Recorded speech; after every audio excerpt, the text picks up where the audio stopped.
함께 만드는 언론 미디어 협동조합. 여기는 국민TV. 함께 만드는 언론 미디어 협동조합. 여기는 국민TV.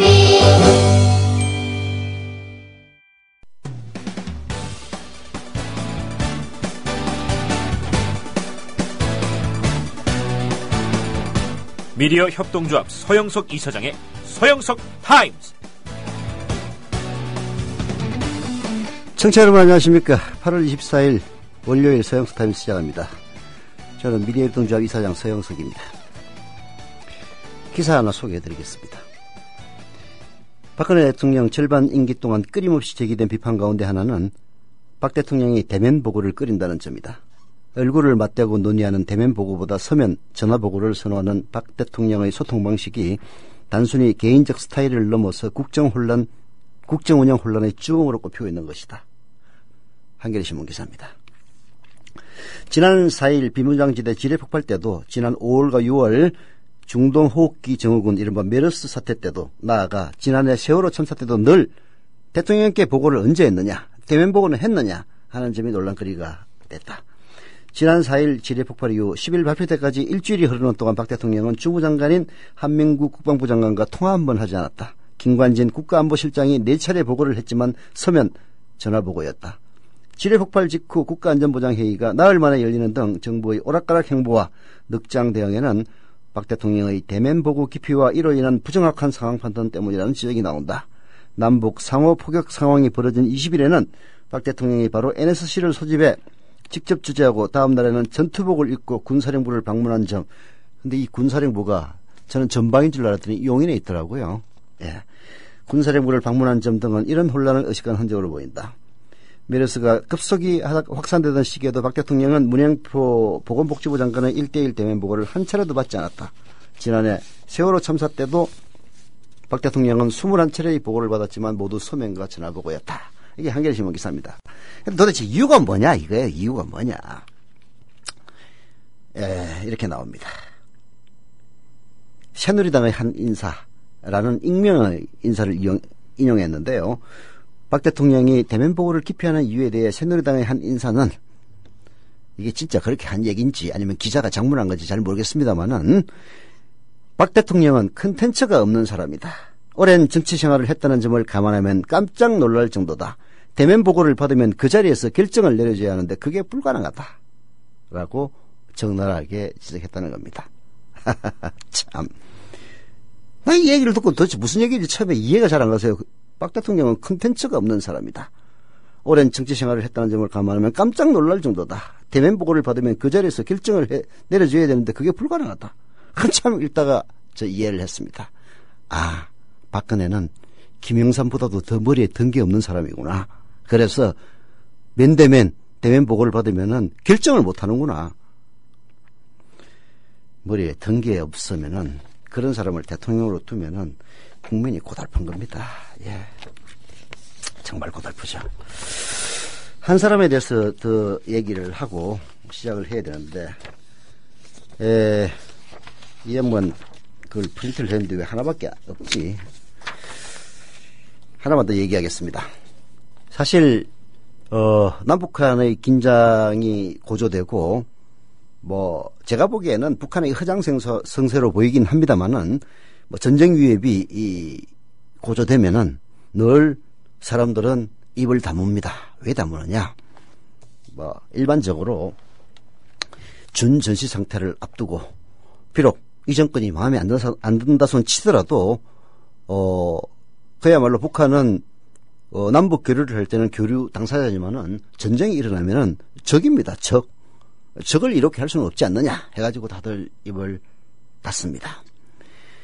그래서 오히려 사태 파악을 객관적으로 얘기하기가 굉장히 어렵습니다. 북한 나쁜 놈이고 우리는 착한 사람이다. 이렇게 주장하면은 쉽죠. 온통 KBS, MBC, YTN, 종편 할 것 없이 전부 그런 이야기가 주류를 이루고 있습니다. 북한은 순 나쁜 새끼들, 전쟁을 일으키기 위해서 별 지랄 연병을 다 떨고 있는 가락한 족속들이라고 얘기하면은 마음 편하고 누구한테 욕먹을 일 전혀 없습니다. 그래서 이럴 때 진실을 한다는 것이 정말 용기를 필요로 하는 일인데요. 이재명 성남시장이 그런 사람 중에 한 명입니다. 페이스북에 기재한 글들이 많이 화제가 되고 있는데요. 또 어떤 찌라시 언론은 페이스북하고 트위터를 구별 잘 못하더라고요. 페이스북하고 트위터는 다른 겁니다. 이재명 성남시장이 페이스북에 게재한 글이 화제다 해가지고 2개의 기사를 봤는데 하나만 소개를 해드리겠습니다. 진정한 국가안보 진짜 애국원이라는 글인데요. 이재명 성남시장 이 얘기를 하기 위해서 또 자기 고백을 합니다. 이게 참 대한민국의 불편한 현실입니다. 먼저 나는 이재명 시장의 글입니다. 사람이 나라의 주인이라고 믿는 민주주의자이며 비민주적 반인권적인 북한을 추정하지 않음을, 즉 종북하지 않음을 분명히 밝힌다. 이렇게 전제를 하고 얘기를 합니다. 우리가 북한을 무력으로라도 말살해야 하는 존재가 아니라 공정과 화해를 통해 평화롭게 통일해야 할 동족으로 인정한다면 군사안보정책도 보복과 대립을 통한 긴장 격화나 적대감 확대로 흘러서는 안 됨이 자명하다. 정부는 국민의 안전과 평화를 지키기 위해 그 어떤 대가도 지불해야 한다. 국가는 국민을 위해 존재하고 대통령이 아닌 국민이 바로 국가이기 때문이다. 이렇게 씁니다. 이어서 이재명 성남시장은 진정한 국가안보 진짜 애국은 권력 집단의 사역을 위해 또는 권력자의 자존심을 위해 무력 대치와 충돌 위험을 끝없이 확대하는 것이 아니라 평화를 지키고 국민을 편하게 하며 우발적 충돌 가능성을 최소화하고 장기적으로 신뢰를 구축해 평화 통일의 가능성을 높이는 것이다. 이렇게 얘기합니다. 진짜 애국자는 누구며 진정으로 국가안보를 중시하는 자는 누구냐? 진짜 북한을 추종하며 대한민국을 위험으로 빠뜨리는 종북 빨갱이는 또 누구냐? 이렇게 질문하며 마무리를 짓는데요. 이재명 성남시장이 진짜 빨갱이가 누구냐? 라고 했을 때 그 누구가 누구인지는 아마 청취자 여러분들이 잘 아시리라고 믿습니다. 또 하나의 글은 제가 잠깐 기억에 의존해서 말씀을 드린다면은 이재명 성남시장이 문제 제기를 합니다. 연천인가요? 거기서 북한이 포를 쐈다고 그러는데 사실 그 국방부에 발표한 거 제가 정치 토크인가 어딘가 어젠가 뭐 얘기하면서 그 얘기 한번 짚었습니다. 아니 북한이 뭐 지랄 연병을 들고 있는데 기껏 쐈다는 게 고사포 한 발입니다. 그리고 76.5mm짜리가 뭐 몇 발 된다 이렇게 국방부에서 발표했다고 그래요. 난 뭐 북한이 뭘 쐈다고 그래가지고 불바다를 만드는 줄 알았는데 겨우 고사포탄 한 발을 쐈다 이런 얘기를 듣고 이게 진짜인지 가짜인지 긴가민가 했습니다. 이재명 성남시장은 연천군에서 뭘 쐈다고 그러는데 그걸 들은 사람이 아무도 없다. 진짜 쏜 거 맞냐? 이렇게 질문을 던집니다. 그랬더니 과거 종북이었던 그렇지만 전향을 한 새누리당의 하태경이라는 의원이 있어요. 그 하태경 의원이 또 빨갱이냐 아니냐 뭐 이런 식으로 한바탕 붙었는데 제가 보기에는 하태경이가 찍소리 못하고 깨진 것 같습니다. 여하튼 이런 이야기를 이런 민감한 시기에 한다는 것은 참 큰 용기를 필요로 하는 겁니다. 그래서 성남시장이라는 뭐 기초자치단체 장을 하고 있지만은 이재명 성남시장의 그 용기에는 박수를 치지 않을 수가 없다. 이런 말씀을 드리면서 잠시 광고 듣고 본격적으로 시작에 들어가겠습니다. 안녕하세요. 국민TV 조합원 전창걸입니다. 이번에 새롭게 오픈한 국민TV 쿠겐샵의 성공과 번창을 기원합니다. 쿠겐샵이 국민TV 미디어 협동조합의 튼실한 살림으로 성장하길 바랍니다. 당연히 물론 쿠겐샵에 새싹당 콩차 입점시켰습니다. 먹기 편하게 티백으로 만든 새싹당 콩차도 있사오니 여러분의 많은 관심을 바랍니다. 혹시 커피숍을 운영하시는 분들 메뉴에 새싹당 콩차를 추가하고 싶다면 도매 가격으로 납품 가능합니다. 거침없이 070-8635-1288로 전화주세요. 그리고 인터넷 다음에서 새싹당 콩차를 검색하시면 전창걸닷컴으로 오실 수 있습니다. 골이 깊으면 산이 높듯이 힘겨운 시간이 지나면 행복한 시간이 다가올 것을 저는 믿습니다. 힘든 세상 혼자서 속상해하지 마세요. 여러분 곁에는 국민TV가 있습니다. 그리고 발칙한 음료 기발한 차 새싹당 콩차도 있습니다. 070-8635-1288입니다.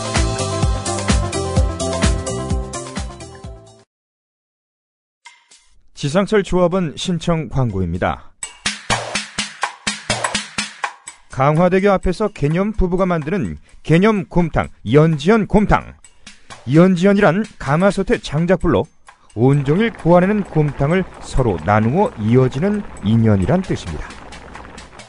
연지연 곰탕이 민주주의를 열망하는 조합원 여러분과 국민의 건강을 책임지겠습니다. 곰탕 포장 판매는 한 팩 800g에 7,000원이며 7팩 이상은 무료 배송으로 드립니다. 연지연 곰탕은 강화대교 입구에 위치해 있습니다. 단체 주문 예약 및 포장 주문 전화번호는 010-7252-1114, 010-7252-1114, 031-989-9968. 조합원 단체 예약은 10% 할인해드립니다.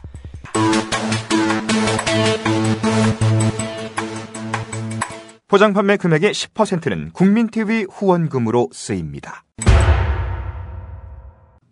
주 기자님, 지난 주말에 콘도 다녀왔는데 진짜 좋았대. 주 기자님은 콘도 회원권도 갖고 있나 봐요? 부럽다. 이번에 회원권 114 거래소에 의뢰해서 싸게 구입했다는데? 콘도 회원권은 비싸지 않아요? 회원권인데? 근데 이 콘도 회원권이라고 다 비싼 게 아닌가 봐. 회원권 114에 알아보니까 종류도 많고 다양한 상품들 엄청 많던데? 그러면 우리도 봄 여행 한번 알아볼까요? 콘도는 회원권 114에서 구입하고요. 02-544-6114번 02-544-6114번 회원권 114는 인터넷과 모바일 앱에서도 검색할 수 있습니다. 콘도 회원권 거래는 회원권 114 02-544-6114번으로 바로 전화해보세요. 네, 오피니언 비평 시간입니다. 김효진 PD. 네, 안녕하세요. 김효진입니다. 자, 김관진 청와대 국가안보실장하고 홍영표 통일부 장관, 우리 측 이렇게 두 명이 어제 북한의 황병서 인민군 총정치국장 그리고 김양건 노동당 대남 담당 비서하고 판문점에서 이틀째 만났습니다. 계속 대화 이어지고 있고요. 엊그제 밤 10시간 가까이 접촉한 데 이어서 어제도 남북 고위 당국자 4명이 협상 테이블에 마주 앉아서 남북 간 긴장 완화 방안 등 현안을 논의했고 하고 있죠. 북한의 지뢰 도발과 포격, 남측의 포격 대응으로 양측 간 군사적 긴장이 최고조로 높아진 상황에서 고위 당국자들 간 대화 자리가 마련된 것은 매우 다행스러운 일입니다. 예, 북한의 황병서 총정치국장은 김정은 노동당 제1비서의 최측근이자 권력서열 2위의 실력자로 지금 알려져 있습니다. 김관진 국가안보실장도 안보 분야에서는 박근혜 대통령을 보좌하는 최고 실력자입니다. 남북 군 통수권자의 의중을 가장 잘 아는 안보 분야 실력자들이 만난 자리에서 해결하지 못할 군사적 현안 사실상 없다고 봐야 하겠습니다. 특히 우리 측에서는 여야가 초당적으로 대화를 통한 문제 해결을 촉구하고 있죠. 역설적으로 가장 큰 위기에 좋은 대화의 환경이 만들어진 셈이다. 이렇게도 볼 수가 있겠습니다. 경향신문 사설로 한번 가보겠습니다. 남북 군사적 긴장 해소 넘어서 관계 개선 전기 마련해야, 이런 제목이고요. 이번 대화는 북한이 먼저 제의하고 남측이 회담 구성원과 관련해 수정 제의한 것을 북측이 수용하면서 성사가 됐습니다. 목함지뢰 도발로 이번 사태를 야기한 북한이 먼저 대화를 제안한 배경에 대해 이런저런 추측들이 많죠. 하지만 중요한 것은 남북 간 대화가 시작됐다는 사실입니다. 불과 하루 전만 해도 일촉즉발의 위기에 처했던 점을 감안하면 이번 대화는 너무도 소중합니다.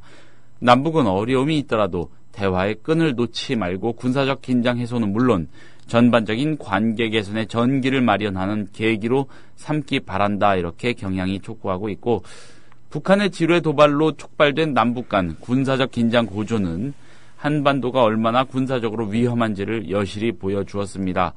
대화 없는 남북 관계가 위기를 제어하기는커녕 오히려 상황을 악화시킨다는 것도 확인할 수 있었고요. 이 군사적 긴장 고조만 문제가 되는 것이 아닙니다. 남한에서는 경기 연천, 파주 등 접경지역 주민들이 며칠 동안 대피해야 했습니다. 증시 하락 등 경제적으로도 큰 피해를 입었고요. 북한이라고 상황이 다르진 않을 겁니다. 남북 간의 감정적 자존심 싸움은 이처럼 평화와 안정을 모두 해치는 결과로 나타납니다. 남북은 실제로 접촉에서 지뢰 및 포격 도발 문제 외에 이산가족 상봉 재개와 금강산 관광 재개 등을 심도 있게 논의하고 있는 것으로 알려졌습니다. 반드시 이들 문제에 대한 가시적인 해법을 마련해야 하겠습니다. 남북 현안 못지않게 중요한 것은 회담 정례화인데 고위급 접촉이 정기적인 회담으로 발전한다면 한반도 위기 관리는 물론 관계 정상화 등 더 크고 중요한 사안을 논의하는 회담으로 발전할 수도 있지 않을까, 이렇게 긍정적으로 바라보고 있습니다. 어쨌든 그렇게 열자 했던 대화가 그동안 그렇게 안 열리더니 이 난리가 나니까 열리긴 열렸네요. 예. 글쎄, 난 뭐 그렇게 낙관적으로 보지는 않습니다. 이번 대화의 결과. 네. 그러니까 뭐 이게 뭐 대화가 결렬이 돼가지고 뭐 국지전 전쟁 양상으로 딱 아니, 흐른다 뭐 이런 걸 떠나서 전쟁까지 가기야 하겠습니까만은. 예. 낙관적으로 보지 않는 이유가 두 가지입니다. 첫 번째는 목함지뢰 사건부터 시작해서 예. 대남 포격에 대해서도 북한은 안 했다고 주장하고 있습니다. 북한은 자기들이 안 했다는 얘기예요. 안 했다고 주장하는 이상 사과를 할 수가 없는 겁니다. 그렇지 않습니까? 사과를 하려면 우리가 했다. 그래. 자식들아, 니들이 하도 대화를 안 하니까 우리가 좀 도와를 좀 했다. 그래, 긴장 고조시켜가지고 대화 좀 하려고 했다라고 해야 이게 이제 문제가 풀린단 말이에요. 근데 북한은 목함지뢰 사건도 자기들 소행이 아니라고 주장하고 있고, 그리고 맨 먼저 포를 쏜 것도 자기들이 쏜 적이 없다라고 주장하고 있습니다. 여기서 이게 맨 첫 단추가 열리지 않은 거예요. 그러면서 이제 화성이 방송 중단하라고 네. 하고 있고요. 이게 아니 이제 우리가 목함지뢰를 우리가 했고 그래 했다. 이제 그렇게 인정을 한다면은 그 다음부터는 굉장히 쉽게 풀려요. 그래서 이제 대북 방송하고 있는데 좋다 우리 사과할 테니까 대북 방송 중단하라. 뭐 이런 식으로 얘기가 될 수 있는 거 아니에요, 그죠? 근데 안 되고 있단 말이에요. 북한이 억울하지만 양보하지 않으면 절대로 풀릴 수가 없습니다. 말하자면은 북한은 이른바 포괄적 사과, 아니 뭐 우리가 했다 안 했다 하를 떠나가지고 이렇게 긴장이 고조된 데 대해서는 진짜 남한 인민들에게 미안하게 생각한다. 이 정도라도 해줘야 결국은 사태가 풀린다라고 저는 봅니다. 근데 최소한 어떤 레토릭이라도 좀 구사를 해줘야. 그렇지. 그게 이제 가능할 것이냐. 그건 이제 북한에게 달려있다라고 봐야 되겠죠. 두 번째로는 박근혜 정권의 지지 기반 중에서 소수이긴 합니다만은 극우 세력들이 존재합니다. 이 극우들은 무찌르자 오랑캐 북진 통일을 주장하는 사람들이에요. 김정일 정권은 부도덕한 정권이기 때문에 붕괴시켜야 된다고 주장을 합니다. 이게 쉽게 얘기해서 북한이 이 경제적 어려움을 극복하고 연착륙을 해서 장기적으로 통일의 기반을 마련한다. 이런 걸 부인하는 세력들이에요.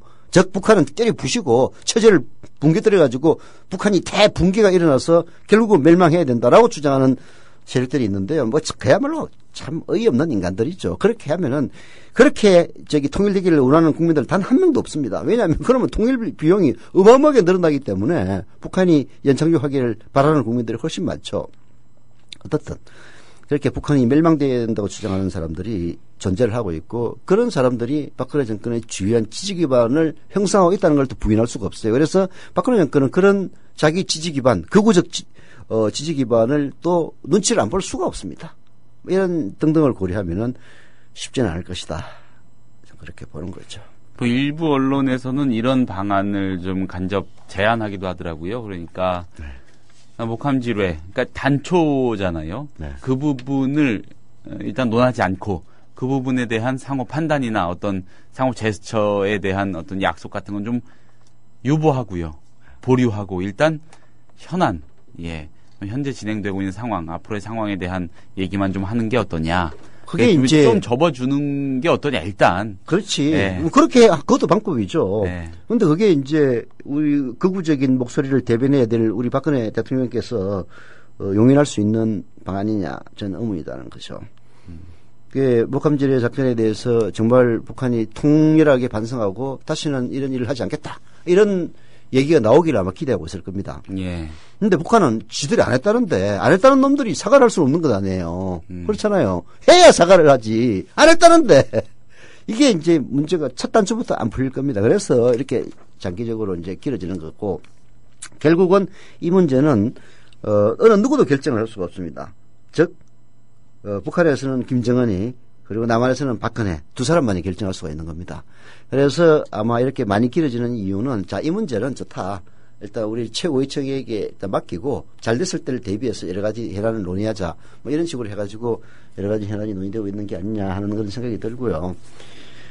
북한이 목함지뢰를 뭐 했든 안 했든 뭐 아니면 저기 남한에다 대고 뭐 포탄 한 발 쐈든 안 쐈든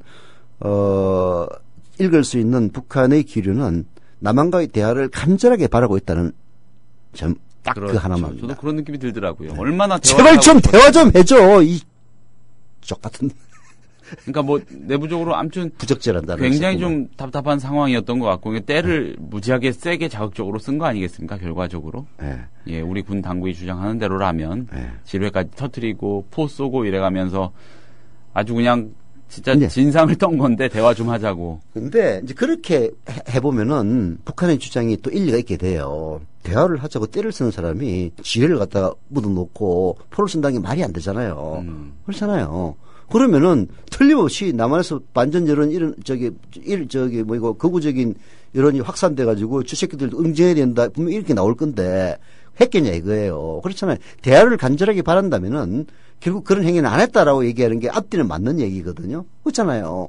근데 이걸 해놓고 대화를 바란다고 얘기하면은 이게 모순되는 거야. 그렇죠. 그래서 나는 뭐 우리 국방부를 믿지 않는 게 아니라 논리적으로는 북한의 주장도 그럴듯한 측면은 있다. 뭐 그 새끼들이 했는지 안 했는지 뭐 우리 국방부 발표를 믿어야 되지만 그러나 만약 대화를 간절하게 바라서 여기까지 왔다면은 도저히 정상적으로는 대화를 하자고 해도 그냥 뭐 저기 이명박하고는 아예 뭐 얘기가 안 됐고 박근혜하고 얘기가 될 줄 좀 알고 기대를 많이 했었는데 뭐 대화는커녕 오히려 점점 옥죄기를 하니까 그래서 대화를 간절하게 바라서 이렇게까지 왔다라고 한다면은 뭐 지뢰를 묻고 포를 쏜다는 것은 또 논리적으로는 앞뒤가 안 맞는다. 그 점을 지적하는 겁니다. 예. 이런 지적하면 또 무슨 빨갱이 새끼냐라고 얘기할지 모르겠지만은 말이 논리가 안 맞는 건 맞잖아요. 또 한 가지 분명한 거 양쪽 다 전쟁할 생각은 정말 없는 것 같고요. 그렇죠. 이제 전쟁을 하기가 남한 입장에서는 예. 남북한이 다 공이 어려운 건 사실입니다. 예. 뭐 어렵다 해가지고 전쟁을 안 한다는 뭐 전쟁이라는 건 우발적으로도 벌어질 수가 있는 거니까. 근데 이제 북한의 경우에는 전쟁을 한다면은 체제 붕괴를 각오하고 해야 됩니다. 그러니까 그 모든 걸 걸고. 그렇지. 군사력이 이 열세라는 걸 알고 있거든요. 그래서 핵을 미친 듯이 개발한 것 아닙니까? 핵무기라는 게 가난한 자의 무기예요. 그게 핵을 뭐 수만 발을 갖고 있는 미소 옛날 냉전 시대 양국은 달랐지만은 나머지 국가들은 뭐 파키스탄, 인도 뭐 해가지고 이게 재래식 군사력을 늘릴 수 있는 그런 재정적 여력이 없는 국가에서 핵무기 하나만 딱 갖고 있음으로 해서 외부의 억제력을 되거든요. 그래서 핵무기는 가난한 자들의 방어 무기인 겁니다. 그래서 북한은 또 핵을 갖고 있어서 전쟁이 난다면 분리하면 핵을 쏘겠다는 그런 생각까지 그러면 이제 다 많은 거거든요. 이게 체제 붕괴를 각오하지 않으면 전쟁할 수가 없다. 이런 얘기입니다. 남한은 현실적으로 전쟁이 쉽지 않습니다. 미국의 허락을 받지 않으면은 북이 선제 공격을 했을 때 우리가 대응을 할 수는 있어요. 그거는 교범에도 나옵니다. 우리가 할 수 있는 거는 대응밖에 없어요. 북이 먼저 공격했을 때 정당방위. 그렇죠. 네. 전시작전 통제권을 미국이 갖고 있기 때문에 우리가 북침을 하려면 미국의 허락을 받아야 됩니다. 그러니까 미국이 지금까지 전 세계 이라크 전이라든지 이런 전쟁에서 봤다시피 미국이 함부로 쉽게 전쟁을 결정하잖아요. 미국의 국익과 맞아 떨어질 때만이 그리고 많은 준비 단계를 거쳐서 전쟁을 일으킵니다. 근데 지금처럼 우발적으로 전쟁이 일어나는 거 미국은 절대 원하지를 않죠. 만약에 그러니까 그런 절차를 거쳐서 그러니까 이미 우리의 소나기를 벗어난 게 북한이 만약에 쐈어요. 그때 정당방위 맞대응 차원에서 조금 강하게 대응을 해가지고 그게 자연스럽게 전쟁으로 번졌다면 모르겠지만 어쨌든 이 작전 통제할 수 있는 시점은 넘어왔죠. 그렇죠. 예. 그리고 이제 북한 정권을 붕괴시키려 든다면은 핵전쟁을 각오해야 됩니다. 이게 북한은 핵무기를 갖고 있는 건 사실이에요. 그러려면은 선제적으로 핵을 공격해서 우리가 먼저 공격해가지고 북한의 핵무기 시설들을 파괴해야만이 일단 핵에 대한 우려가 없어집니다. 예를 들어서 북한이 김정은이가 씨발 내 이왕 죽는데 난 나 혼자 안 죽어 해가지고 핵무기를 발사를 해서 팽택 오산기지 미군이 터뜨리면은 미군 5만 명 다 죽는 겁니다. 물론 한국 사람들은 100만 명 정도 날아가겠지. 이게 전쟁이 벌어져서 북한 정권을 붕괴시킨다면은 그럴 가능성도 우리가 염두에 두고 어떤 방식으로 이걸 해결해 나갈 것인가 이런 복잡한 고민들을 해야 되거든요. 이런 고민들이 존재하는 한 전쟁은 쉽지 않다. 남북한 공이 쉽지 않은 겁니다. 그러니까 북한으로서는 그 미친 듯이 김일성, 김정은이가 핵무기를 개발했던 이유가 이제 드러나는 거예요. 진짜 우리가 북한 정권을 붕괴시키기 위해서 전쟁을 한번 하자라고 생각을 한다면은 북한은 갖고 있는 핵무기를 처음에는 안 쓰겠지만은 처음에 쓴다면은 이제 뭐 미군이 갖고 있는 핵무기가 있으니까 그 핵 보복을 받으면은 북한이 다 날아간다는 거 빨리 알잖아요. 이게 자기 체제를 유지한다는 그 전제 속에서는 절대 핵무기를 안 쓸 것입니다만은 나중에 이제 이판사판 되면은 에이 내 혼자 죽을 거야 이런 가능성도 남한에서 전쟁을 그 시도할 때는 고민을 해고 그걸 어떻게 해결할 것이냐를 갖다가 하지 않은 이상은 쉽게 결정할 수가 없는 거죠. 이런 문제들이 있는데 어떻게 전쟁을 쉽게 할 수가 있겠습니까? 지금 이 상황에 대해서는 또 한 가지 좀 주목이 되는 게 뭐 우리 측의 컨트롤러는 미국이니까 또 한 명의 또 한 축의 컨트롤러가 있죠. 중국. 이 다음 달 3일 전승절 행사도 있고 거기 뭐 김정은이 오네 마네 그 군사 퍼레이드에 북한도 끼네 마네 그걸 박근혜 대통령이 보내 마네 뭐 이런 논란인데 굉장히 의미부를 크게 하고 있지 않습니까? 그렇기 때문에 중국 입장에서도 아주 적극적으로 북한을 지금 좀 통제 내지는 컨트롤하려고 애쓰지 않을까라는 생각도 들거든요. 이게 이제 뭐 중국이 뭐라고 얘기는 하겠죠. 그러나 중국이 뭐라고 하려면은 북한이 왜 남한하고 대화를 하려고 하겠습니까? 쉽게 얘기해서 남북 교류를 통해서 좀 얻어먹자는 얘기예요. 워낙 먹을 게 없으니까. 그러면은 남북한 대화를 하기 위해서 지금 결국 여기까지 왔는데 뭐 이제 쉽게 얘기해서 북한에서는 벼랑끝 전술 쓰는 것 아닙니까? 야 까불면 우리 전쟁할 거야. 빨리 대화해. 이 얘기거든요. 그래서 중국이 제어하려면 그래? 그럼 니들을 대신 도와줘. 뭔가 반대급부 없이 중국의 말을 북한이 들을 리가 없는 거죠. 참 복잡한 문제인데 그래서 사실은 김대중 노무현 정권 때 있었던 남북 교류 이런 것들이 대단히 중요하고 그때 북한의 핵을 포기시키기 위해서 사실 이제 경수로를 뭐 지어주겠다 이런 제네바 합의까지 있지 않았습니까? 이런 것들이 우리 입장에서 남한 입장에서 보면은 꼭 지켜져야 될 약속이었단 얘기죠. 그렇게 해서 경수로 제대로 지어주고 북한의 영변 원자로 싹 해체해버리고 그래서 핵을 개발 못하도록 통제를 했으면은 지금 이런 문제 때 고민할 이유가 없는 거죠. 진짜 아닌 말로 극우 세력들이 주장하던 무찌르서 오랑캐 해가지고 북진 통일하자고 해도 재래식 전력으로 붙는다면 그래도 남한은 어마어마하게 많은 피해를 입을 겁니다. 그게 사실 노무현 대통령이 행정 수도를 대전으로 뭐 이전하자. 공주 연기. 모든 공기업체를 지방으로 핵심도시를 하고 하는 것들도 사실 경기도 안에 인구의 절반과 산업시설의 60% 70%가 존재하는 한 북한하고 말하자면 전쟁을 담보로 한 협상이 불가능해요. 북한은 그래 니 죽고 내 죽고 한번 하자. 해가지고 경기도만 불바다를 만들어버리면 남한은 그냥 앞으로 한 50년 이상 재기할 수 없는 존재가 된다고요. 그렇지 않습니까? 경기도에 인구 2,500만이 살고 있어요. 인천까지 합치면은. 실제로 그래서 박정희 전 대통령 재직 시절에도 박 당시 대통령이 휴전선에서 평양이 떨어진 거리만큼은 우리 수도도 떨어져 있어야 된다. 중북권 어느 지점으로의 수도 이전. 뭐 굉장히 그냥 말한테도 구체적인 고민이었다는 게 뭐 여러 사료 등으로 입증이 되고 있지 않습니까? 서울을 기반으로 한 토 세력들이 관습 헌법까지 들먹이면서 참여정부 때죠. 그렇죠. 좌절시키려고 누가 생각하겠습니까? 그래서 난 그런 걸 보면서 묘청의 난이라든지 개경에서 결국은 서울로 천도했던 것도 정권이 아니라 나라가 바뀐 다음에 가능했지 않았습니까? 개경에서 개경이 지금 개성입니다. 서울까지 불과 3-40km밖에 안 떨어져, 3-40km 더 되나? 한 50km 안팎으로 떨어져 있을 겁니다. 이 조금 내려오는데도 왕조가 바뀌어야 가능했다는 얘기예요. 그래서 참 우리가 북한과의 협상에서 진짜 북한이 이판사판으로 나오면은 우리가 이 우위를 장담할 수가 없습니다. 왜냐하면 우리는 대단히 취약한 구조를 이루어지고 있어요. 경기도에 다 끼어 들어가 있는 거야. 그래서 북한이 이쪽에서 함부로 도발 안 합니다. 왜냐하면 여기 잘못 도발하면 큰일 나거든. 진짜로 전쟁해야 될지도 모르거든. 그래서 저 인구 밀도도 적고 저기 동부전선 쪽에서 주로 도발을 합니다. 하면은 그래야 큰 탈이 안 나거든. 사실 잼만 던지는 정도여야 되는데 그렇죠. 잘못 던지면 왜냐하면 경기도 쪽은 봐요. 오죽하면은 일산 땅값이 안 오르고 집값이 안 오르고 분당하고 일산이 진도체가 동시에 출발하지 않았습니까? 근데 분당은 쭉쭉쭉쭉 오르는데 일산이 멈칫멈칫하는 이유는 북한의 공격 가능성 때문이라는 얘기 때문에 나왔고 심지어는 이런 말도 안 되는 얘기긴 합니다만은 뭐 일산을 나중에 콩가루 만들어 가지고 북한이 진입 못하도록 그 장벽을 친다 이따위 얘기까지 나오고 있는 상황 아닙니까?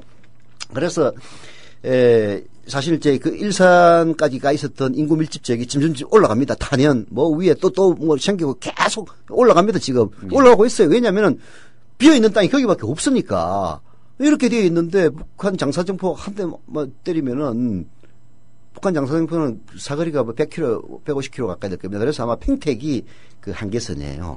북한 장사정포 한 거리 밖에 평택이 위치합니다. 그래서 미군이 평택으로 가는 겁니다. 안에 위에 있으면은 북한이 장선적으로 때려가지고 사정권 안에 들어가니까 미군 무대를 박살을 내버리면 자동적으로 개입하게 되는 거거든.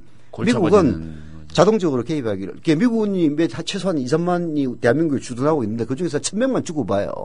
그러면 자동 개입할 수밖에 없습니다. 요즘 한 명만 죽어도 난리 불수를 뜨는 지대인데. 인계철선. 그렇죠. 예. 그래서 미국은 인계철선 노릇하기 싫어가지고 평택으로 사실은 도망가는 겁니다. 근데 평택으로 도망갔더니 스커드 미사일 무슨 미사일 이렇게 만들어가지고 또 지랄하니까 사실 뭐 웃기는 얘기지. 미국이 자동적으로 개입하지 않으려면 한국에 철수할 수밖에 없죠. 근데 이제 한국에 존재하는 않은 인계철선이 되고 그게 이제 우리 이른바 보수적인 유권자들이라든지 우리 군이 바라는 이유일 겁니다. 미군이 일단 존재를 해야 어떻게든 전쟁이 벌어지면은 미국은 자동 개입할 수밖에 없고 그리고 미국의 힘을 빌면은 훨씬 더 쉽게 북한과의 싸움에서 이길 수가 있고 이런 전제가 있는 한 북한이 함부로 도발 못한다. 뭐 그런 논리 아니겠어요? 그렇죠. 가만히 생각해 보면은 모르겠습니다. 뭐 다들 그렇게 생각하실 것 같은데 어떻게 보면은 이 보수 정권 들어서의 진행 과정 흐름이라는 게 어떤 시각에서 보면 6.15 그리고 14 양 정상 간의 두 차례의 만남을 통해서 약속했던 일들이 하나씩 파기되는 과정인 것 같기도 하다. 이렇게 생각이 들더라고요. 뭐 이 상호 비방 하나 확성의 방송 이런 거 뭐 조금씩 상호 도발이 있긴 했지만은 큰 틀에서 지켜져 오고 10수년 동안이요. 그런 것도 안 하기로 약속했던 거 아니겠습니까? 근데 이제 집권자들이 그 대통령에 취임을 하면은 병에 걸린다고 그럽니다. 역사병이 걸린대요. 역사병. 예. 역사의 길이 남을 업적을 이제 해야 된다 해서 항상 업적 강박증 같은 거네요. 국민을 보고 정치를 하는 게 아니라 역사를 보고 정치를 하다 보니까 헛발질을 한다 이런 이제 우스갯소리가 있는데 우리 박근혜 대통령도 아무리 머리에 든 게 없어도 대통령으로서 이제 임기 끝나고 훌륭한 대통령으로 자리매김을 하려면은 사실 뭐 국내 문제는 뭐 개판 5분 다 쳐놨으니까 사실 북한과의 남북 문제를 훌륭하게 해결했다 이 얘기만 들어도 그래도 박정희 딸로서 참 할 만큼 했지 그런 얘기 들을 것 아닙니까? 예. 그러려면은 사실 이게 좋은 기회일 수도 있어요. 북한이 약세를 보이면서 그래도 대화를 하겠다는 의지는 분명한 그건 지금 객관적 팩트라고 볼 수가 있거든요. 북한은 뭔지는 모르겠지만은 온갖 구박을 받으면서라도 남한하고는 어떻게든 교류 협력을 해야 되겠다라는 그런 의지를 이번 사태에서 저는 역설적으로 보였다고 생각합니다. 그러면은 이거를 이제 뭐 북한 버릇을 뭐 드린다 어쩌고 저쩌고 그따위 이제 그 얘기는 이제 집어치우고 지금까지는 그런 생각을 하고 있었던 것 같아요. 그래서 버릇 이제 길들이기 했으니까 이제는 진짜로 남북 간의 평화 공존을 위한 정책으로 박근혜 대통령이 자리를 그 방향을 튼다면은 오히려 또 다른 평가를 받을 수 있는 좋은 기회가 아닌가 하는 그런 생각이 드는데 박근혜 대통령이 그런 평가를 받을 수 있는 반전의 기회 때마다 항상 그 기회를 걷어차왔던 전례를 미뤄볼 때 이번 사태가 제대로 굴러갈 수 있을 것인지 아까 제가 모두에 참 비관적으로 본다 하는 이유 중에서 첫 번째, 두 번째 예를 들었는데 세 번째가 박근혜 대통령의 존재입니다. 이런 대통령이 과연 그렇게 현명한 선택을 할 수 있을 것인가 심히 의문이 가는 거죠. 예, 자 다음 토픽으로 좀 넘어가 보겠습니다. 어떻게 보면 협소한 지역에서 일어난 일인데 또 다르게 보면은 이제 우리 사회 전반에 어떤 단면이랄까요? 그 양태랄까 이런 거를 좀 상징하는 문제인 것 같기도 합니다. 서울 강남구에 범구민 비상대책위원회라는 게 있습니다.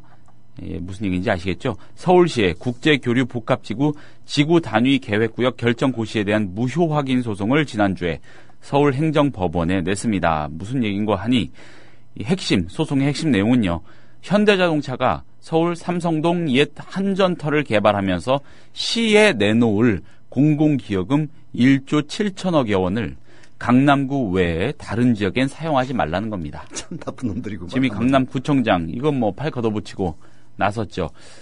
서울시는 강남구뿐 아니라 송파구의 잠실 종합운동장 재정비 등에 이 돈을 사용하려고 하고 있습니다. 그러니까 폭넓게 여기저기 좋게 쓰자, 다 같이 나눠 쓰자 이런 얘기겠죠.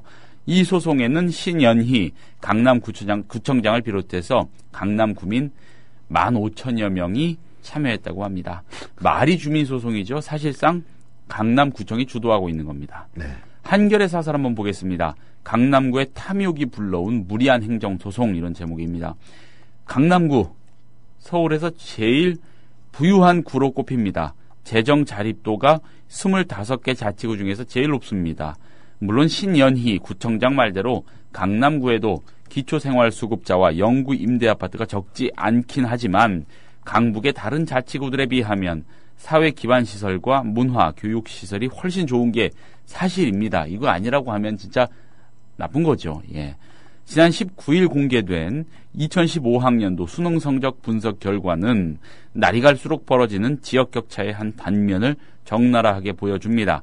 강남구의 일반고 학생 가운데 응시생의 17%가 국영수 과목에서 평균 2등급 이내의 성적표를 받은 반면 금천구와 중랑구에선 그 비율이 각각 1.1%, 1.5%에 불과했습니다. 이 뉴스는 처음 저도 접하는데 격차가 이게 뭐 16, 17배 이렇게 나는군요. 아이, 나도 그 대치동에서 살았지만은 그 앞에 아닙니다. 나가면 뭐 온통 학원들 천지빛깔인데 그런 차이가 있는 거죠. 예, 엄청나네요, 진짜.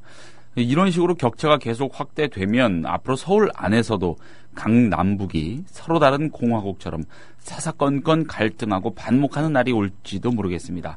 그런데도 강남구는 한전터 개발 이익 1조 7천억여 원을 혼자 먹겠다. 소송까지 하고 나섰습니다.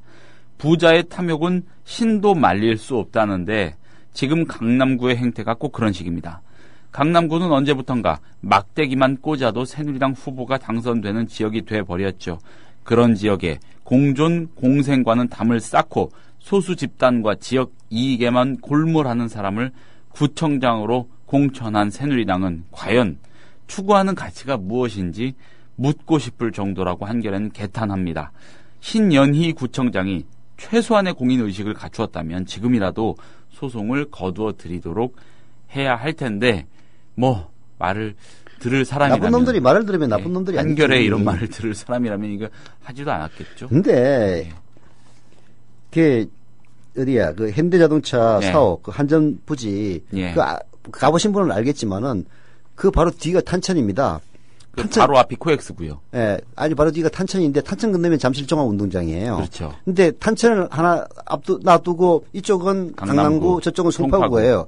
아니 다른 것도 아니고 잠실종합운동장 재정비에 쓰겠다는데 바로 탄천 따지면은 오히려 강남구청보다도 훨씬 더 잠실종합운동장이 더 가깝습니다.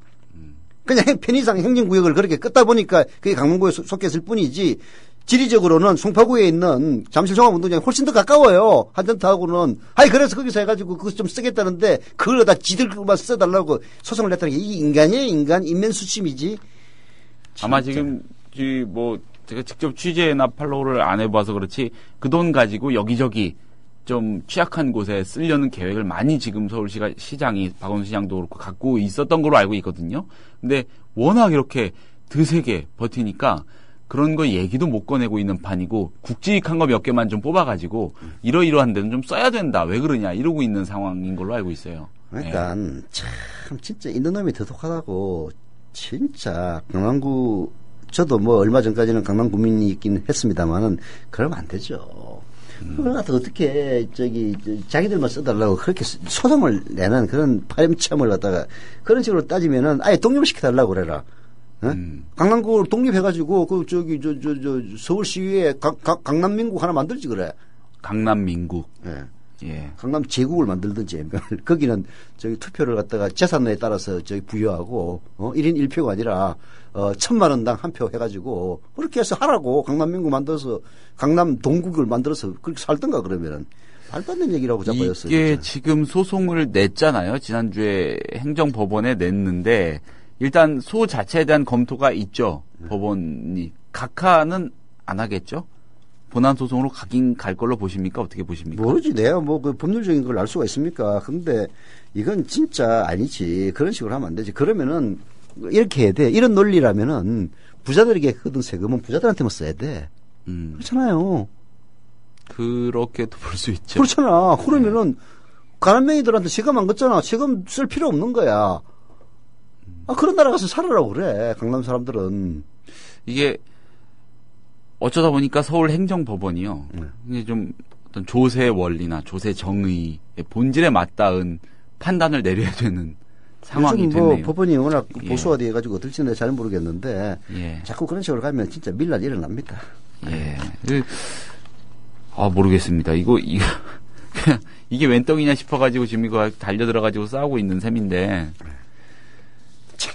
박원순 시장이 시장의 재량으로 어떤 정치력으로 돌파를 할 수는 없는 것일까요? 아니 소송을 걸었는데 예를 들어서 함부로 썼다가 나중에 소송에 지면 어떡할 거야. 못 쓰는 거야 이거는. 저런 점도 있겠죠. 행정소송을 내서 우리 박원순 시장이 그 돈 쓰는 거는 막아보자. 그런 의도도 있겠죠. 이게 말도 안 되는 소송이기 때문에 이기게 하겠냐면은 일단 소송이 진행된 상황 속에서는 그도 못 쓰게 돼 있거든요. 그렇잖아요. 그렇죠. 판결이 어떻게 날지 모르는데 돈 썼다가 나중에 무슨 덤튀기를 쓰라고. 박원순 잘 되는 걸 보기 싫다. 이런 것도 아마 어느 정도 들었을 겁니다. 시간을 좀 끌어보는 효과도 있을 테고요. 네. 예. 자, 행정법원이 정상적인 법원이라면은 이건 당연히 기각을 해야 마땅하죠. 기각 내진 각하. 네. 예. 자, 잠시 숨을 좀 고르고요. 다음 토픽으로 넘어가 보겠습니다. 국민TV 조합원인감? 나가지 있게 지역협의회 가입해야 쓰겠어. 국민TV 조합원이요? 지역협의회 가입해야죠.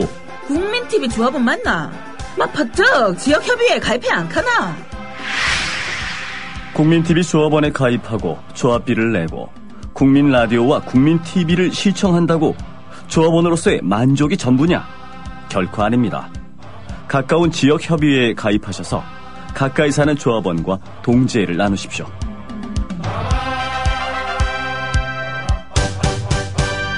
자세한 가입 안내는 미디어협동조합 홈페이지 지역협의회 게시판을 참고하시면 됩니다.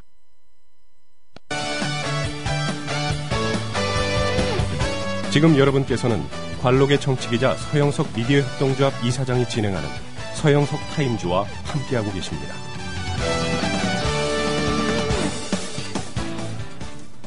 방송통신심의위원회가 피해자 요청 없이도 제3자나 자체 판단만으로 인터넷 표현물을 삭제 차단할 수 있도록 심의 규정을 개정하는 방안을 추진하고 있답니다. 그러나 이는 수사 권한도 없는 방심위가 사실상 사이버 명예훼손에 대한 준사법적 판단 권한을 갖겠다는 것이어서 논란이 일고 있습니다. 예. 훌륭하구만. 예. 경향사설 한번 보겠습니다. 방통심의위 온라인 공간 권력 비판 막겠다는 건가? 그렇죠. 권력 비판 막겠다는 것이겠죠. 방심위는 심의 규정 개정의 명분으로요. 사회적 약자 보호, 음란물 유포 차단 방지를 내세우고 있지만 설득력이 약합니다. 제3자의 요청으로 글 삭제가 가능해질 경우 주로 대통령 등 공인이나 자본 권력에 대한 비판 글이 심의 대상이 될 것이라는 점, 이거는 사실 명약 관화합니다. 이는 방심위가 지금까지 문제 삼았던 방송 보도 중 청부 심의 논란이 일었던 사례를 보면 잘 드러나죠. 광우병, 4대강 사업, 세월호 참사 등 주로 정권을 불편하게 만드는 내용이 대부분이었기 때문입니다. 이 점에서 이번 개정안이 온라인 공간의 권력 비판을 손쉽게 차단하기 위한 수단으로 남용될 것이라는 우려는 합리적입니다. 더구나 극우 보수단체나 공안검사 출신들로 구성된 현재의 방심위가 정치적 중립을 지키고 건전한 상식을 대변한다고 보기도 어렵습니다. 당장 이번 개정 작업에 총대를 메고 있는 박효종, 방심위 위원장만 해도 5.16 쿠데타를 혁명으로 미화한 교과서 포럼의 대표를 맡은 뉴라이트 인사입니다. 박 위원장이 그동안 시민단체와 만나서 부작용에 대한 우려를 전해 듣고 공청회에서 나름대로 보완책도 제시했다고 해명하고 있기는 하답니다. 하지만 개정안이 온라인 공간을 부당하게 통제할 것이라는 우려는 씻어지지 않고 있습니다. 그럼에도 심의 규정 개정안을 밀어붙이려는 방심위 시도는 중단돼야 할 것인데 방심위가 만약에 심의 규정을 개정하면은 집행 정지 가처분 해가지고 헌법 소원해야 됩니다. 이거는 명백하게 위헌이에요. 명백하게 위헌입니다. 쉽게 얘기해서 피해자 요청 없이도 제3자나 자체 판단만으로 인터넷 표현물을 삭제 차단하겠다는 얘기 아닙니까? 이 표현의 자유를 갖다가 침해하겠다는 건요, 법적 근거 없이. 그러면 당연히 위헌 소송 아니면 위법률 소송을 내야지. 그리고 그때 그 판단이 나오기까지는 집행을 못하도록 가처분 신청을 해야 되고요. 이건 보나 마나 시민단체에서 할 겁니다. 이런 것들이 어디에서 나오는, 박효정이가 왜 이런 얘기를 하겠어요. 결국은 정권에 대해서 비판적인 게 듣기 싫은 거죠, 한마디로. 그렇게 해가지고 이걸 이제 자르려면은 당사자가 이의제기를 해야 되거든요. 박근혜 대통령은 공인 중에 공인이 대통령이기 때문에 어지간하는 거는 그냥 참아야 됩니다. 그게 진짜 싫은 거야, 한마디로. 그래서 제3자가 예를 들어서 어버이 할배 연합인지 뭔지 그런 데서 이거 문제가 있어 잘라줘 하면은 해주겠다는 얘기 아닙니까? 그 얘기거든요. 심지어 제3자의 피해자의 요청 없이도. 그러니까. 피해자 요청 없이 이제 피해자가 요청을 하려면은 대부분은 다 요청을 합니다. 예를 들어서 김무성에 대해서 누가 말도 안 되는 소리를 하면은 제일 먼저 고소할 사람입니다. 실제로 그런 일이 과거 있었잖아요. 누구야? 여자, 장애인 올림픽 위원장 했던 그 여자 누구야? 나경원. 나경원. 나경원에 대해서 한마디, 잘못된 정보를 가지고, 글을 올린 사람은 바로 고소해가지고, 또 그래가지고 저거 남편 통해가지고 엄벌해달라는 청구를 했느니 말은. 김재호 판사요. 말은 많이 이런 논란이 일었던 것도 결국 그 사건 아닙니까? 그래서, 자기가 대통령 정도 안 되면은 다 알아서 다 고소고발합니다. 그래서 이게 권리가 침해될 이유가 없어요. 오로지 이 고소고발을 못하는 사람은 대통령, 국무총리 이런 사람들입니다. 대법원장. 이게 체면이 있어가지고 못하거든. 그리고 또 함부로 또 어지간해가지고는 진짜 악의적으로 허위 사실을 유포하지 않는 이상은 이게 또 고소도 못해요. 이게 결국은 대통령이나 국무총리나 대법원장 등 아주 공직 중에 공직에 있는 사람들을 보호하기 위해서 이렇게 하겠다는 얘기입니다. 딱 보면 견적이 나오잖아요. 근데 이 발상이요. 굉장히 어떻게 보면 조금 무시무시하다고 여길 수가 있는 게 심지어 사법권 특히 검찰권 또한 남용되는 걸 막기 위해서 피해 관계 당사자가 원하지 않으면은 수사나 처벌을 하지 않는 영역도 있는 판인데, 그렇죠? 이거를 임의로 판단할 수 있도록 하겠다는 거는 대체 이건 어떻게 읽어야 되는 건지.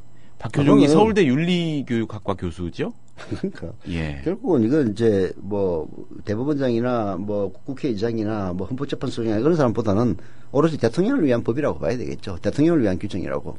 박근혜 대통령에 대해서 비방하고 비판과 비방이라는 거는 좀 말하자면 강도 높게 욕을 하면은 비방이 되는 거고 좀 점잖은 용어로 표현하면 비판이라고 보통 얘기하지 않습니까? 그런 것들을 이제 마구잡이로 삭제를 하고 싶은데 현행법이나 규정에 따르면은 그걸 당한 사람이 이의제기를 해야 되거든. 박근혜가 그걸 할 수는 없는 거 아니에요. 그러니까 손을 못 대고 있는 거야. 근데 이렇게 규정을 바꿔놓으면 모조리 그냥 제3자가 하면 되니까. 그게 박근혜 대통령 팬클럽 이름이 뭐였지? 박사모? 박사모? 박사모에서 그냥 이거 왜 이런 걸 하느냐고 제3자가 해주면 잘라 된다는 얘기 아닙니까? 결국 목적은 그거라고 봐야 되는 거죠. 이거 하려고 위원장 된 걸 수도 있겠구나라는 생각이 딱 드네요. 그렇게 하겠어요. 그 전에 있었던 박만이라는 사람도 박만이 맞을 거야. 박효정이 이전에. 그 양반도 만만치 않은 사람이었어. 박효정이가 이거 하려고 거기 갔겠습니까만은 이제 이제 주변에서 아예 대통령에 대한 그 비방이 도를 지나치고 있는데 대통령 체면이 있지. 내가 저거 좀 저기 없애줘 이 얘기를 못하니까 우리가 그 심리를 들어줍시다. 어느 미친놈인데 그런 얘기를 했겠죠. 그렇게 해가지고 이런 게 나오지 않았나 싶어요. 예, 아무튼 기발합니다. 자, 다음 토픽 또 하나 보겠습니다. 포스코 수사. 검찰이 벌써 이것도 한 반년 된 것 같아요. 탈탈 털려고 하면 작정하고 들어갔는데 기로에 봉착했습니다. 검찰이요. 이명박 정부 시절 포스코에서 각종 특혜를 받은 의혹이 제기된 배성로 전 동양종합건설 회장에 대한 사전 구속 영장이 법원에서 기각된 겁니다. 검찰은 이 배성로 전 회장 구속을 통해 정준양 전 포스코 회장과 이명박 정부 유력 정치인들의 비리 의혹을 캐낼 계획이었습니다. 그러니까 배성로 전 회장이 검찰 수사의 핵심이다. 더 윗선으로 가는 가장 중요한 관문이다. 이런 분석이 많이 뒤따라 나왔었습니다. 그런데 기각됐습니다. 기각이 됐지. 예. 자, 이를 위해서 배 전 회장에 대해 횡령, 배임, 사기 등 무려 7가지의 죄명을 적시한 검찰이었습니다. 이렇게 영장 발부 받으려고 한마디로 잡아가두려고 애를 썼는데 법원의 1차 관문조차 넘지 못한 겁니다. 한국일보 사설입니다. 준비 안 된 한계 드러낸 검찰의 포스코 표적 수사. 검찰은 지난달에도 정 전 회장 측근인 정동화 전 포스코건설 부회장에 대해 2차례 영장 청구했다가 다 기각되는 수모를 겪었습니다. 5개월여 동안 포스코 전현직 임원 9명, 협력업체 대표 3명 등 12명을 구속했지만 수사의 정점인 정준양 전 회장과 이명박 정부 실세 정치인들의 비리 의혹에 대해서는 근접조차 못했다는 평가입니다. 그 사이에 포스코는 그로기 상태가 됐습니다.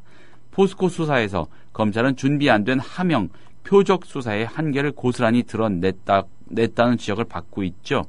개인이든 기업과 같은 조직이든 비리 혐의가 포착되면 법에 준엄한 처벌을 받도록 수사해야 하는 것은 당연합니다. 하지만 포스코와 같은 거대 기업의 비리 구조를 발본색원하려면 충분한 자료 수집과 내사를 거쳐서 범죄 혐의를 입증할 확실한 증거를 확보해야 할 것입니다.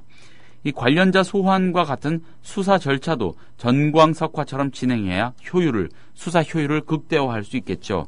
하지만 검찰은 지난 3월 당시 이완구 국무총리의 부정부패와의 전쟁 선포 직후부터 무차별적인 포스코 압수수색과 관련자 소환을 단행했음에도 당초 상정한 목표에 한 발짝도 다가서지 못했습니다.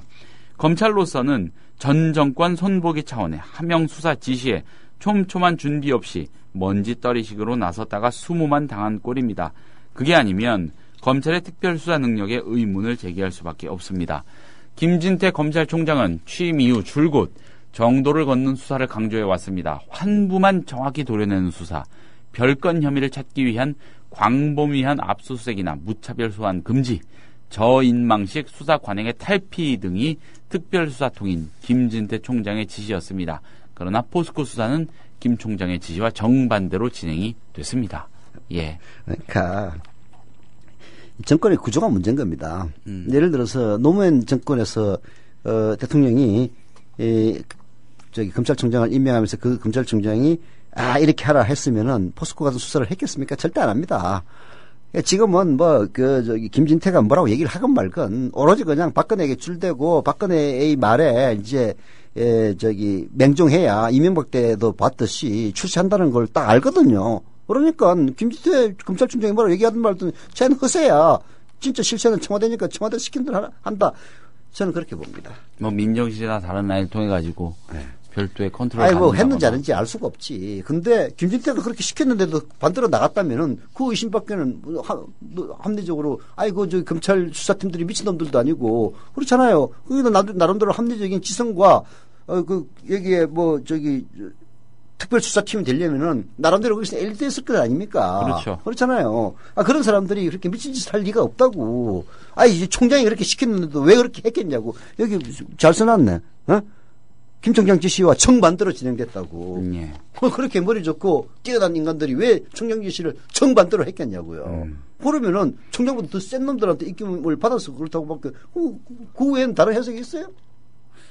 이런 거 아닐까요? MB 정부가 알고 봤더니 정말 깨끗한 정부였던 거죠. 그럴 수도 있겠죠. 엄한데 돈을 좀 많이 써서 그렇지 뭐 자기들이 먹은 건 없다거나 예. 아이가 지난번에 그 박영준 사건 때문에 보더라도 그럴 리가 있습니까? 말이 안 되는 얘기죠.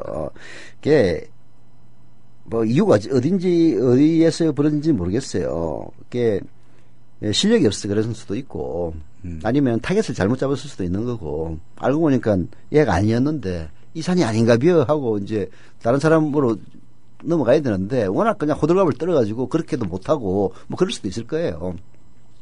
이유가 여러 가지 존재를 하겠죠. 우리가 납득하지 못한다고 해서 비합리적으로 진행됐다고 보면 안 됩니다. 나름대로는 다 합리적인 이유 속에서 그렇게 진행됐을 거예요. 근데 전체적으로 방향을 못 잡고 나간다면은 노력에도 불구하고 이런 결과를 충분히 초래할 수가 있는 거죠.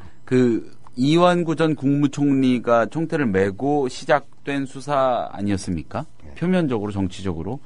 근데 성완종 리스트 때문에 그 양반이 나가 떨어지고 등등 이런 부침을 겪으면서 이게 사실 어떻게 보면 정치적인 맥락이 아주 짙은 수사인데 그런 상황에 빚어지니 검찰로서 좀 동력을 잃을 수밖에 없지 않았을까라는 분석도 해봄직한 것 같은데, 그렇죠?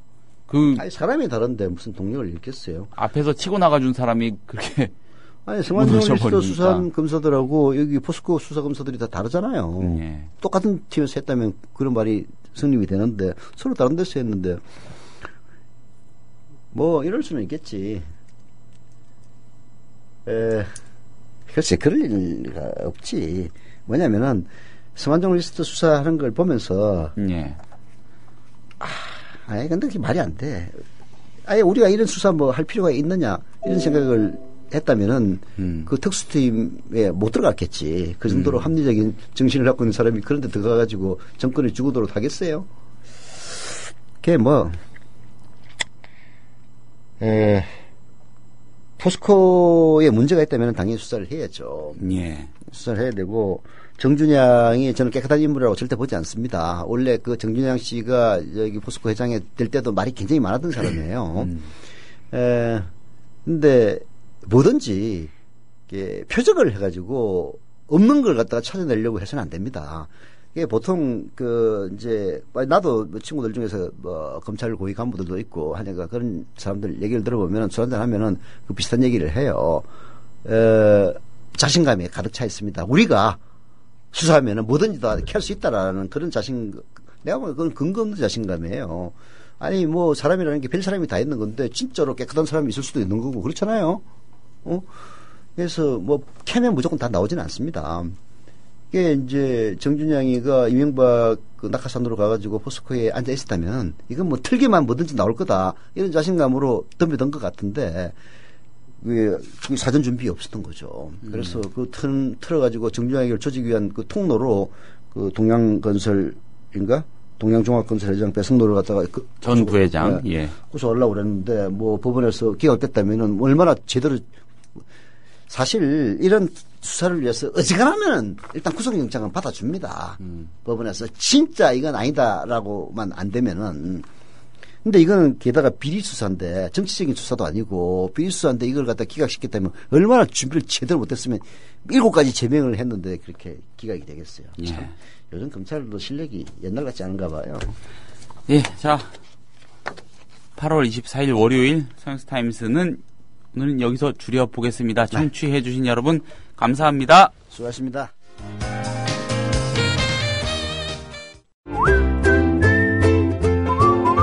국민라디오 팟캐스트 응원하는 가장 쉬운 방법 아시나요? 다운로드하기, 별점 주기, 댓글 달기, 구독하기. 국민라디오 팟캐스트 널리 알리는 가장 쉬운 방법 다운로드하기, 별점 주기, 댓글 달기, 구독하기. 기억하세요. 다운로드하기, 별점 주기, 댓글 달기, 구독하기.